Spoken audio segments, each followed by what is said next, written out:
लू क्लार्क एक मध्यम वर्गीय परिवार की साधारण लेकिन खुशमिजाज लड़की थी।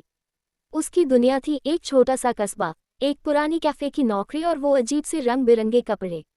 जब कैफे बंद हो जाता है, लू को नौकरी की तलाश होती है। कुछ समझ नहीं आता, तभी उसे ऑफर मिलता है एक अमीर आदमी की देखभाल का। नाम विल ट्रेनर, उम्र 35, लेकिन अब जिंदगी से पूरी तरह थक चुका इंसान।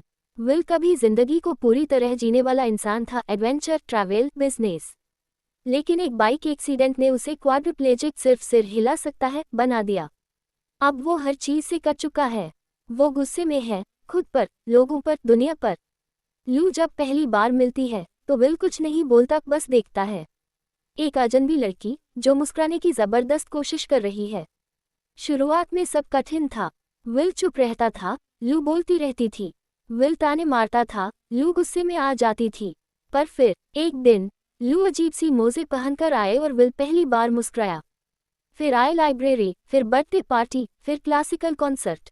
दोनों अजीब से एक दूसरे के लिए जरूरी होने लगे। लू, तुम इतने कड़वे क्यों हो? विल, क्योंकि मुझे वो सब याद है जो अब मैं कभी नहीं कर सकता। लू को पता चलता है कि विल आत्महत्या करना चाहता है और उसके माता पिता ने उसे 6 महीने का समय दिया है। लू टूट जाती है, पर फिर तय करती है वो इन 6 महीनों में विल को जीने का कारण देगी। वो उसे सैर पर ले जाती है, घोड़े की दौड़ दिखाने, बीच पर, छुट्टियों पर। मैं चाहती हूँ कि तुम हर वो चीज़ महसूस करो जो जिंदा इंसान करता है। लू को पता चलता है कि वो विल से प्यार करने लगी है, और शायद विल भी। समंदर के किनारे खूबसूरत शाम में विल कहता है, तुमने मुझे वो दिया जो मैंने खो दिया था, उम्मीद, हंसी और जिंदा होने का एहसास। लेकिन अगली ही सांस में वो कहता है, पर मैं अब भी अपना फैसला नहीं बदल सकता।